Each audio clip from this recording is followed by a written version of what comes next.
Aksidente kong naibuhos ang kape sa kapatid ng misis ko na naging head of operations 2 araw pa lang. Alam mo ba kung gaano kamahal tong suit ko? Fired ka na? Sigaw niya. Nagtungo ako sa lobby para makipagkita sa investor ayon sa schedule. Ready na ba para sa meeting natin? Tanong niya. Ngumiti ako. Pasensya, kaka-fire lang niya ako. Tumawa ang investor, itinaas ang phone niya, ipinakita ang security footage. Siya ba yung nag-fire sa'yo? Ang sumunod na pangyayari ay sumira sa 3 karera at inilantad ang 10 taon ng kasinungalingan. Ako, si Nathaniel Nathan Reyes. 38 anyos ako at hanggang kaninang umaga, ako ang Vice President for Strategic Development sa Apex Tech Innovations, isa sa pinakamabilis lumagong software company sa Bonifacio Global City. 12 taon na ako sa kumpanya. Nagsimula bilang junior developer at umakyat sa puro determinasyon at resulta na nagsalita para sa sarili. Ako ang nagtayo ng partnerships na nagpabago sa amin mula 20 taong startup hanggang kumpanyang nagkakahalaga ng 40 bilyon. Ang misis kong si Rebecca at ako ay 8 taon ng kasal. Nagkakilala kami sa company retreat kung saan siya event coordinator. Maganda, matalino, at akala ko mula sa normal na middle-class family. Ang kapatid niya, si Kyle Kiko Santos, 5 taon mas bata sa akin. Bagong graduate ng business school na may MBA mula sa Disenteng program. Pero wala namang sigaw ng executive material. Nagtrabaho siya sa iba't ibang tech companies nitong mga nakaraang taon. Hindi hihigit sa 18 buwan sa isa. Mediocre performance reviews, walang malaking achievements, pero palaging nakakalapag ng maayos. Nagsimula ang problema 3 linggo na ang nakaraan ng mag-anunsyo ang CEO naming si Donato Don Villanueva ng major restructuring. Si Don ay 67 anyos, handa nang mag-back off at inihahanda na niya ang successor niya ng mga buwan. Ang buong executive team ay nagtatrabaho sa malaking deal sa Blackridge Capital, isang private equity firm na gustong mag-invest ng 100 bilyon para sa aggressive expansion. Ako ang lead negotiator sa amin, 9 na buwan na ginugol sa pagbuo ng relasyon sa investment director nila, si Joaquin Rivera. Saka nagsimula ang kampanya ni Rebecca. Subtle muna ito. Sa hapunan, binabanggit niya kung gaano kagaling ang mga ideya ni Kiko sa operational efficiency. Na nakatrabaho niya sa 3 tech companies at naiintindihan ng industry mula sa iba't ibang anggulo. Na maganda raw kung may family involved sa business, ngayong seryoso na kami sa growth. Nathan, honey, sabi ni Rebecca isang gabi habang umiinom ng wine sa deck namin. Hindi ba perfect si Kiko para sa management position sa Apex? Matagal na siyang naghahanap ng stable at alam mo kung gaano siya kagaling. Tiningnan ko siya sa ibabaw ng wine glass. Pinag-aaralan ang mukha niya. Ganito si Rebecca mag-present ng bagay na mukhang reasonable kahit hindi naman. Beck, mahal ko ang kapatid mo, pero hindi ibinibigay ang management positions base sa family connections. Kailangan niyang mag-interview, patunayan ang sarili, ipakita na mayroon siyang kakayahan.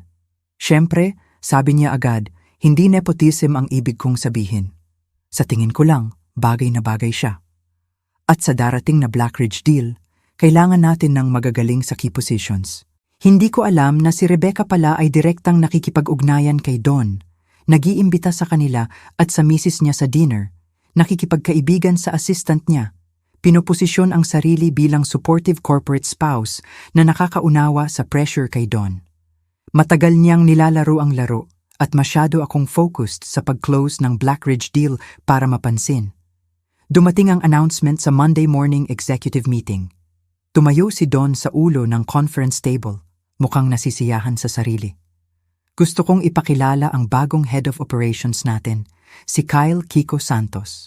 Si Kiko ay may experience mula sa 3 major tech companies at tutulungan niya tayong i-streamline ang processes habang naghahanda para sa rapid expansion.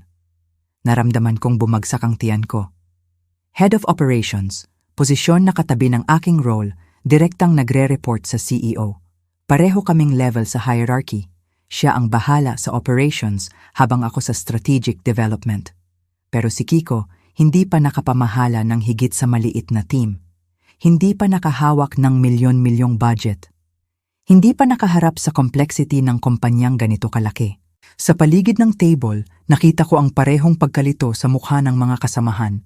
Si Sari Cheng, ang CFO namin, mukhang sinampal. Si Marco Rodriguez, ang CTO, nakatingin kay Don na parang nabaliw ito. Lahat kami nagpagod para itayo ang kumpanya at ngayon ay inilalagay ng CEO ang bayaw ng isa sa VP sa critical na leadership position. Pumasok si Kiko na nakasuot ng mamahaling suit, siguro mas mahal pa sa monthly salary ng marami, na may confident smirk na nakikita ko sa family gatherings kapag marami na siyang nainom at nagsimulang magmalaki tungkol sa achievements niya. Nag-shake hands siya sa paligid ng table, humaba sa kamay ko. Excited akong makatrabaho ka, Nathan. Family and business, best of both worlds, di ba pinilit kong ngumiti? Welcome aboard, Kiko. Ang unang 2 araw ay sakuna. Agad na nagsimulang magbago si Kiko nang walang konsultasyon, nagre-reorganize ng reporting structures at tinatanong ang mga desisyon na maingat na pinlano sa loob ng buwan. Kinanselan niya ang meetings na nakaschedule ko sa key partners, sinabing hindi priority. Nagpadala siya ng emails sa buong kumpanya tungkol sa new policies nang walang pag-apruba muna sa executive team. Pero ang tunay na problema ay ang ugali niya. Diretso sa ulo ang power. Nagsimulang tratuhin ni Kiko ang mga tao na parang mas mababa sila sa kanya. Sumisigaw sa assistants, binabaliwala ang concerns ng department heads at kumikilos na parang siya ang pinakamatalino sa bawat kwarto. Ang respeto na binuo ko sa loob ng 12 taon sa team ay unti-unting nawawala dahil konektado ako sa kanya. Sa Miyerkules ng umaga, pagod na ako. Nagpuyat ako hanggang 2 AM para ihanda ang 9 AM meeting kay Joaquin Rivera. Papasok na sa final phase ang Blackridge deal at si Joaquin ay lumipad mula sa Singapore para talakayin ang investment terms. Critical ang meeting na to. Kung maganda ang resulta, masisign ang deal sa katapusan ng buwan. Kung hindi, 9 na buwan ng trabaho ang mawawala. Kumuha ako ng kape sa break room, pinabalik-balikan ng notes sa tablet habang naglalakad. Solid ang presentation, perfect ang numbers at pinagkakatiwalaan ako ni Joaquin. Dapat diretso lang to. Lumiko ako patungo sa executive offices, abala pa rin sa tablet nang bumangga ako sa isang tao. Hindi naman malakas ang impact, pero tumagilid ang kape cup ko at mga isang katlo ng mainit na likido ang tumapon sa taong nabangga ko. Tumingala ako at agad kong na-realize ang pagkakamali. Si Kiko ang nakatayo roon, tumutulo ang kape sa harap ng suit niya, namumula ang mukha sa galit. Ano ba yan? Sigaw niya ng malakas na napalingon ang mga tao sa hallway. Alam mo ba kung gaano kamahal tong suit ko, pasensya, Kiko? Hindi kita nakita. Nakatingin ako sa tablet at pasensya. Hinawakan niya ng mahigpit ang braso ko. 200,000 tong suit na to. Custom-tailored at sinira mo sa kapabayaan mo. Binawi ko ang braso ko. Aksidente lang. Babayaran ko ang dry cleaning, pero kailangan ko nang pumunta sa meeting ko kay Joaquin Rivera. Naghihintay ang Blackridge investor sa lobby. Naningkit ang mata ni Kiko. Sa tingin mo mas importante ang meeting kaysa magresponsibilidad sa ginawa mo, Kiko? Kape lang yan. Lalabas yan sa dry cleaning. Pero si Joaquin ay dumating mula sa Singapore para sa meeting na to, hindi ko siya pwedeng ipaghintay. Hindi. Lumapit siya, bumaba ang boses sa mapanganib na bulong. Hindi ka aalis hanggat hindi mo naiintindihan. Ako na ang head of operations. Ibig sabihin, mas mataas ako sa'yo. At kapag dinisrespect mo ako sa pagsira sa ari-arian ko, may consequences. Tinitigan ko siya. Seryoso ka ba pinupul mo ang rank dahil sa aksidenteng buhos ng kape? Fired ka na. Nakabitin ang mga salita sa hangin. Huminto ang trabaho ng mga assistants sa paligid. Si Sari Cheng ay nakatayo sa pintuan ng office niya, nakanganga sa gulat. Lumabas si Marco Rodriguez sa office niya, tumitingin sa pagitan namin ni Kiko na parang hindi makapaniwala. Anong sinabi mo, tanong ko ng mahina? Narinig mo, fired ka na. Effective immediately. Ihahatid ka ng security palabas. Kinuha ni Kiko ang phone at nagtipa. Siguro nagme-message sa security. Ipak ang office mo. Iwan ang keycard at laptop sa HR. At baka sa susunod, mag-ingat ka sa dinadaanan mo. Tiningnan ko ang batang to dahil bata pa siya. 33 anyos na binigyan ng kapangyarihang hindi naman niya pinaghirapan. At naramdaman kong may nabali sa loob ko. Hindi galit, hindi desperation. Mas malapit sa relief. Sige, sabi ko ng kalmado. Kung yan ang desisyon mo. Kumurap si Kiko, malinaw na inaasahan niyang magmamakaawa ako o mag-aaway. Yun lang, hindi ka lalaban, walang saysay. Head of operations ka. May autoridad ka. Kukunin ko ang gamit ko at aalis. Naglakad ako sa office ko. Sumunod si Sari. Isinara niya ang pinto at hinawakan ang braso ko. Nathan, anong ginawa niya? Hindi pwedeng mag-fire lang siya dahil sa kape. Baliw to. Pero ginawa niya. Binuksan ko ang drawer at kinuha ang personal items. Binigyan siya ni Don ng autoridad at ginagamit niya. Masisira ang Blackridge deal nito. Si Joaquin ay 9 months nang nagtatrabaho sa'yo. Pinagkakatiwalaan ka niya. Kung wala ka, walang deal. Tiningnan ko siya. Hindi na yan problema ko, Sari. Nathan, wag mong gawin to. Labanan mo. Puntahan mo si Don. Ipaliwanag kung ano ang ginawa ni Kiko. Sa tingin mo, pipiliin ni Don ako kaysa sa golden boy niya. 2 araw pa lang si Kiko, nag-fire na ng VP. Iyan na ang nagsasabi kung saan ang power. Inilagay ko ang gamit sa box habang nanonood si Sari, lumuluha ang mata. 12 taon ng buhay ko, nabawasan sa isang kahon ng picture frames at office supplies. Pagkatapos, lumabas ako ng office ko sa huling pagkakataon. Naghihintay si Kiko sa hallway kasama ang 2 security guards. Nagbago na siya ng shirt pero naka-coffee-stained pants pa rin. Mga Ginoo, ihatid niyo si Nathan palabas. Wala na siyang trabaho rito. Inabot ko ang keycard sa isa sa guards, pareho silang mukhang hindi komportable. Kilala na nila ako ng maraming taon, nag-uusap kami tuwing umaga. Ngayon, ihahatid nila ako na parang kriminal. Ang lakad sa opisina ay parang panaginip. Tumigil ang trabaho ng mga tao para manood. May nalilito, may galit, may takot. Siguro na-realize na kung kaya ni Kiko mag-fire sa akin dahil sa kape, hindi ligtas ang trabaho nila. Sumakay kami sa elevator pababa sa lobby. Doon ko naalala na naghihintay si Joaquin sa lobby para sa meeting. Pagbukas ng elevator doors, nakita ko siya sa may bintana, nagche-check ng phone. Pagtingala niya at nakita akong ihahatid ng security, nalito ang mukha niya. Nathan. Lumapit si Joaquin, sumulyap sa guards. Anong nangyayari? Okay ka lang ba, Joaquin? Pasensya, pero kailangan kong i-cancel ang meeting natin. Cancel, matagal na natin pinlano to. Final terms, signing timeline, ready na lahat. Ngumiti ako, tunay na ngiti sa unang pagkakataon ngayong umaga. Kaka-fire lang ako, mga 5 minuto na ang nakaraan. Nanlaki ang mata ni Joaquin. Biro mo sana nga. Nagdesisyon ang bagong head of operations na expendable ako. Bagong head of operations, kinuha ni Joaquin ang phone at nag-scroll. Wala akong nabalitaan tungkol sa pagbabago sa executive team. Material change yan na dapat na-disclose sa due diligence. Inappoint siya noong Lunes. Family connection sa isa sa VP namin. May MBA at 6 years na mediocre experience. At kaka-fire lang niya ng primary contact nyo dahil sa kape. Nagbago ang ekspresyon ni Joaquin mula nalilito hanggang galit sa loob ng 3 segundo. May pinulap siya sa phone, ipinakita sa akin.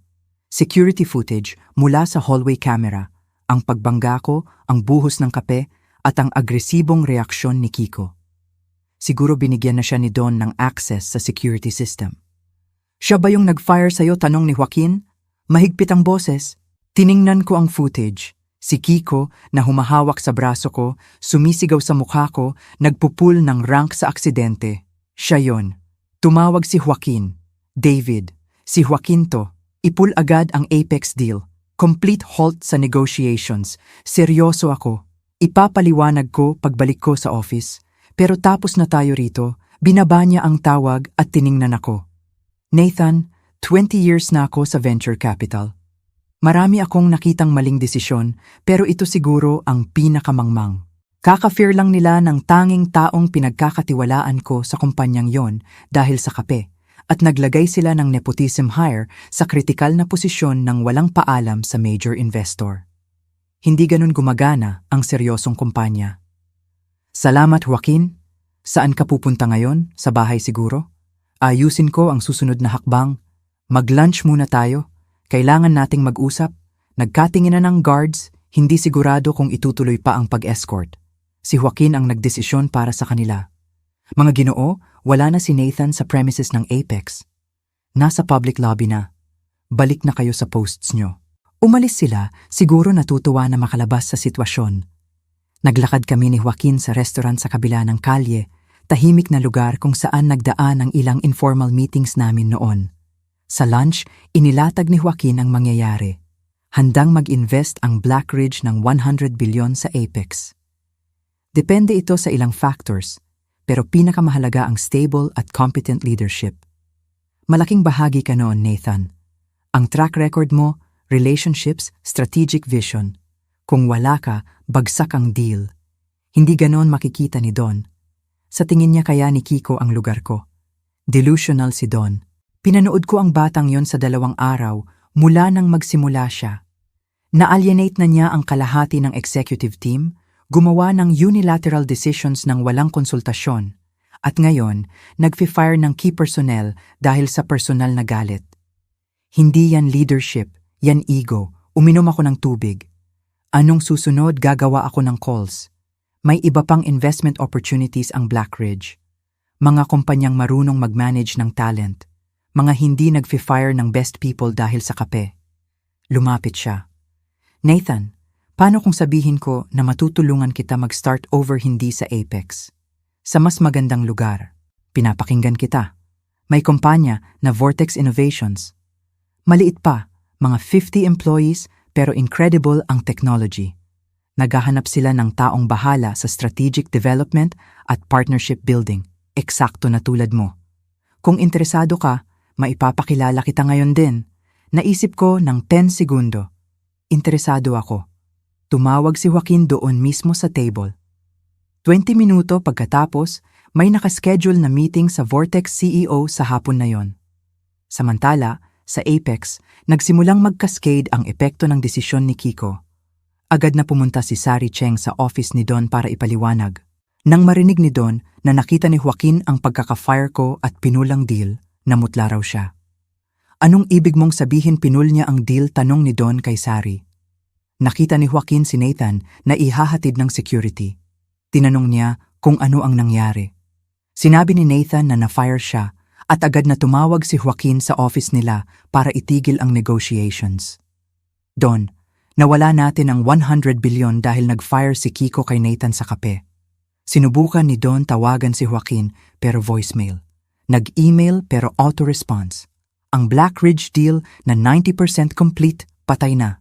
9 na buwan ng trabaho, daan-daang meeting, libu-libong oras ng negotiation, nawasak sa 20 minuto dahil hindi makayanan ni Kiko ang aksidenteng buhos ng kape. Sa tanghali, kumalat ang balita sa buong kumpanya. Mula nalilito hanggang galit ang mood. Nagsimulang magpadala ng resumes ang mga tao. Tumatawag na ang recruiters sa key employees. Bumagsak ang Glassdoor rating ng kalahating punto sa isang araw dahil sa anonymous reviews na nagbabala sa toxic new leadership. Si Kiko naman, nasa office niya na parang walang nangyari. Nang harapin siya ni Sari tungkol sa pagbagsak ng deal, some shrug lang siya. Kung pinul nila ang deal dahil lang sa isang VP na umalis, hindi naman seryoso ang investors. Maghahanap tayo ng iba. Iba, Kiko, 100 bilyon yon. Alam mo ba ang ibig sabihin nun, pondo yon? Para sa expansion sa 3 bagong markets, hire ng 200 employees at upgrade ng buong infrastructure. Sinira mo ang future ng kumpanya dahil nabuhos ang kape sa suit mo. Dinisrespect niya ako. Hindi ko tinotolerate ang disrespect. Lumabas si Sari sa office niya at diretso sa sarili niyang office para magsimulang tumawag. Sa katapusan ng araw, nakapag-line up na siya ng 3 job interviews sa competing firms. Ginawa rin ni Marco Rodriguez ang pareho. Sa loob ng 1 linggo, kalahati ng executive team ang aalis. Ang meeting ko sa Vortex Innovations ay mas maganda pa sa inaasahan. Si Jennifer Jenny Santos, ang CEO, 42 anyos, brilyante, at nagtayo ng kumpanya mula sa simula na may revolutionary approach sa cloud-based security. Matagal na siyang naghahanap ng taong makakatulong mag-scale ng business pero hindi pa nakakita ng tamang fit. Napakataas ng sinasabi ni Joaquin tungkol sa'yo, sabi ni Jenny sa meeting. Sabi niya ikaw ang pinakamahusay na partnership developer na nakatrabaho niya sa 20 taon. Magandang partner si Joaquin, pasensya sa nangyari sa Apex. Mula sa sinabi ni Joaquin, hinandle mo ang imposible ng sitwasyon ng may grace. Iyan ay nagsasabi ng marami tungkol sa karakter mo. Inabot niya ang folder. Ito ang current position namin. 50 employees, 1.5 billion revenue, at technology na 5 taon na una sa competitors. Kailangan namin ng taong makakabuo ng relationships at partnerships na magiging major player kami. Binasa ko ang documents. Impressive talaga ang tech, tunay na innovative. May espesyal kayo rito, alam ko. Ang wala ako ay taong marunong magbenta ng story na yan sa tamang tao. Taong makakabukas ng pinto sa major clients at investors. Taong tulad mo. Anong klaseng role ang ino-offer mo, Chief Strategy Officer? Bahala ka sa lahat ng external relationships, partnerships at strategic planning. Full executive compensation, equity stake, at autonomy na buuin ang team mo kung paano mo gusto. Tiningnan ko si Jenny, kailan ako pwede magsimula? Lunes? Okay ba sa'yo? Perfect ang Lunes. Nagkamayan kami at ganoon na lang, may bagong trabaho ako. Hindi lang bagong trabaho, mas magandang trabaho. Ang Vortex ay may potensyal na katulad ng Apex 10 taon na ang nakaraan bago masira ng politics at ego ang magandang business. Gabi na noon, nang umuwi ako at nakita si Rebecca na naghihintay. Narinig niya ang pagkaka-fire mula kay Kiko na agad siyang tinawagan para magmalaki. Nathan, anong nangyari? Tanong niya. Pero may kakaiba sa boses, hindi concern, calculation. Nag-fire sa akin ang kapatid mo dahil sa kape. Sabi ni Kiko, insubordinate ka. Ayaw mong magresponsibilidad sa sinira mong property. Inilagay ko ang box sa kitchen counter. Aksidente kong nabuhos ang kape sa kanya. Nagsorry ako at nag-alok na bayaran ang dry cleaning. Nagdesisyon siya na kulang yon at fire agad. Baka kung mas maingat ka, Beck, itigil mo. Tiningnan ko talaga ang misis ko. Matagal mo nang pinaplano to, di ba pinapahiri si Kiko kay Don? Pinoposisyon siya para sa power. Planado na to. Nagmukha siyang guilty. Deserve ni Kiko ang chance. Magaling siya at pamilya. Mediocre siya at sinira niya ang future ng kumpanya. Patay na ang Blackridge deal. Pinul ni Joaquin ang buong 100 billion nang makita akong ihahatid ng security. Namutla si Rebecca. Hindi totoo yan. Sabi ni Kiko, on track pa rin ang deal. Delusional si Kiko. Nakita ni Joaquin ang kapatid mo na nag-fire sa akin dahil sa kape at nagdesisyon na hindi ganoon ang klaseng kumpanyang gustong i-invest ng Blackridge. At tama siya. Pero ang stock options, ang equity package na ipinangako ni Don pag-close ng deal. Doon na, ang tunay na dahilan kung bakit pinilit ni Rebecca si Kiko. Umaasa siya sa deal para maging milyon-milyon ang equity natin overnight. Ang posisyon ni Kiko ay magsisecure ng sariling equity at sabay kaming cash out pag IPO ang kumpanya. Walang halaga na ang stock options na yan, sabi ko ng mahina. Ang kumpanyang ginamit mo para sa personal gain ay malamang mabubuwal sa loob ng 1 taon. Nathan, kailangan mong ayusin to. Tawagan mo si Joaquin. Ipaliwanag. Paunlakan niyang mag-isip muli. Hindi. Anong hindi? Hindi ko aayusin ang gulo na ginawa ng kapatid mo. May bagong trabaho na ako simula Lunes sa kumpanyang talagang pinahahalagahan ang competent leadership. Tinitigan ako ni Rebecca. May bagong trabaho ka na agad 1 araw pa lang. Ipinakilala ako ni Joaquin sa Vortex Innovations. Ako ang bagong Chief Strategy Officer. Mas magandang title, mas magandang kumpanya, mas magandang future. Pero paano si Kiko kung bagsak ang Apex? Tapos na ang career niya bago pa magsimula. Kinuha ko ang box. Hindi na yan problema ko, Beck. Kayo ni Kiko ang gumawa ng desisyon. Kayo ang magdurusa rito. Naglakad ako sa bedroom at nagsimulang mag-empake ng maleta. Sumunod si Rebecca. Lumalabas na ang panik sa boses. Nathan, saan ka pupunta sa hotel ngayong gabi? Bukas, maghahanap ako ng apartment. Tapos na ang marriage na to. Tapos na hindi mo ako pwedeng iwan dahil lang sa isang hindi pagkakasundo tungkol kay Kiko. Humarap ako sa kanya. Hindi ito tungkol sa isang hindi pagkakasundo. Ito ay tungkol sa pag-prioritize mo sa undeserved advancement ng kapatid mo kaysa sa relasyon natin. Tungkol sa pag-manipulate mo kay Don sa likod ko. Tungkol sa pag-asa mo sa corporate equity kaysa sa paniniwala sa pinagsamahan natin. Huminto ka ng maging partner at naging accomplice ka ni Kiko. Isinumite ang divorce papers sa sumunod na linggo. Sinubukan ni Rebecca labanan, sinabing iniwan ko siya sa mahirap na panahon. Pero malinaw ang prenup namin at ang katotohanang aktibo siyang gumagawa para sa pamilya niya sa kapinsalaan ng career ko ay hindi nakatulong sa kanya. Sa Apex, lumala pa. Sinubukan ni Don i-save ang deal sa pag-fire kay Kiko at pag-offer sa akin ng pagbabalik kasama ng race. Tinanggihan ko. Tinanggap na ni Sari ang CFO position sa kakompetensya. Umalis si Marco 2 linggo pagkatapos. Ang kumpanyang dating nagkakahalaga ng 40 bilyon ay nawawalan na ng talent at nahihirapang mag-close ng deals ng walang relationships na binuo ko. Tumagal si Kiko ng 6 na linggo bilang head of operations bago siya i-fire ni Don. Mukhang sapat na ang incompetence niya sa board. Sinubukan ni Kiko maghanap ng ibang posisyon sa tech, pero kumalat ang balita tungkol sa nangyari sa Apex. Walang gustong mag-hire sa taong sumira ng 100 bilyong deal dahil sa kape. Samantala, lumalago ang Vortex Innovations. Nakapagdala ako ng 3 major clients sa unang buwan at napakahanga ni Jenny na binigyan pa ako ng karagdagang equity stake. Nakakonekta kami ni Joaquin sa ilang potential investors at nasa usapan na kami sa venture capital firm tungkol sa 25 bilyong funding round. 6 na buwan pagkatapos ma-fire, nakaupo ako sa bagong corner office sa Vortex, binabalik-balikan ang partnership agreements nang mag-buzz ang assistant ko. Nathan, may Kyle Kiko Santos dito para makita ka. Sabi niya, family daw. Hindi ko nausap si Kiko mula ng umagang yon sa hallway ng Apex. Papasukin mo. Pumasok si Kiko sa office ko na hindi na katulad ng confident executive na nag-fire sa akin.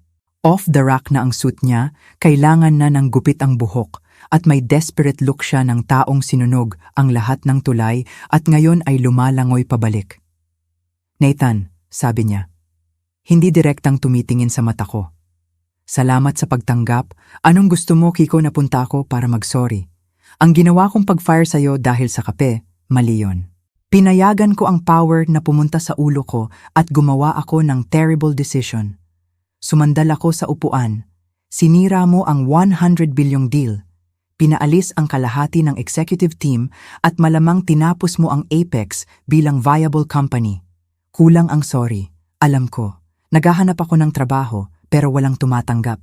Sira na ang reputation ko. Sabi ni Rebecca, maganda ang ginagawa mo rito at naisip ko, baka matulungan mo ako makakuha ng posisyon. Entry level, kahit ano. Kailangan ko lang ng chance na mag-rebuild. Tiningnan ko siya ng matagal. Hindi. Nathan, please. Nagkamali ako. Hindi ka ba naniniwala sa second chances? Naniniwala ako sa consequences, Kiko. May kapangyarihan kang hindi mo pinaghirapan at ginamit mo para saktan ang taong hindi gumawa ng masama sa'yo maliban sa aksidenteng buhos ng kape.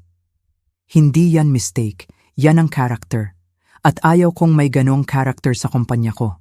Namula ang mukha ni Kiko. Dahil ba to kay Rebecca, pinaparusahan mo ako dahil nabigo ang marriage niyo. Nabigo ang marriage namin dahil pinili ng kapatid mo na mag-manipulate sa corporate politics kaysa maging tunay na partner. Hindi ka matanggap sa trabaho dahil pinatunayan mo sa buong industry na hindi mo kaya ang responsibility. Wala sa akin ang dalawang yan. Kaya ganon, hahayaan mo na lang akong mabigo, tumayo ako. Nabigo ka na, Kiko. Hindi ko lang tutulungan na magkunwaring hindi. Lumabas siya, sinuntok ang pinto. Bumalik ako sa trabaho na walang nararamdaman kundi relief na nakatakas ako sa pamilyang yon ng maaga. 1 taon pagkatapos, nag-close ang Vortex ng 37.5 bilyong funding round. Ginawa akong partner ni Jenny at nagsimula kaming magplano ng international expansion. Ang kumpanyang 1.5 bilyon noong sumali ako ay ngayon ay halos 100 bilyon na. Ironiko, pareho sa halagang nawala sa Apex nang mag-fire si Kiko sa akin. Hindi na nakabawi ang Apex. Sa huli, ibinenta nila sa mas malaking kakompetensya sa maliit na halaga ng dating value. Nagretiro si Don sa kahihiyan. Lumipat si Kiko sa parents niya at huli kong narinig, nagtatrabaho sa call center. Sinubukan ni Rebecca makipag-ugnayan ng maraming beses pagkatapos ng divorce, sinabing nagkamali siya at gustong subukan ulit. Hindi ko sinagot. Ang ilang tulay na nasunog ay dapat manatiling nasunog. Kumalat ang kwento sa tech scene ng Pilipinas bilang cautionary tale. Ginamit pa ito ng ilang business schools bilang case study sa nangyayari kapag inuuna ang nepotism kaysa competence. Naiimbitahan akong magsalita sa ilan doon, ibinabahagi ang karanasan at natutunan. Ang totoo, ang pagkaka-fire ay pinakamagandang nangyari sa akin. Inilaya ako mula sa kumpanyang tumigil ng pahalagahan ng merit, mula sa marriage na naging transactional, at mula sa pasanin ng pag-aayos ng pagkakamali ng iba. Minsan, ang pinakamasamang araw ng buhay mo ay ang unang araw ng mas maganda. Kailangan mo lang lakasan ang loob na dumaan sa apoy para makarating doon. Kung naging valuable sa iyo ang kwentong ito, kung naalala nito na mahalaga pa rin ang confidence at character sa negosyo, like mo ang video na to at ishare sa taong kailangang makinig. Mag-comment sa baba tungkol sa panahon na ang pagkawala ng isang bagay ay naging pagkakaroon ng lahat. At huwag kalimutang mag-subscribe sa channel para sa higit pang kwento tungkol sa hustisya, redemption, at kapangyarihan ng pag-alis sa mga taong hindi karapat-dapat sa loyalty mo. Dahil minsan, ang pinakamabuting revenge ay hindi revenge talaga. Ito ay pagbuo ng mas maganda kaysa sa naisip nila. At ginagawa yon nang wala sila.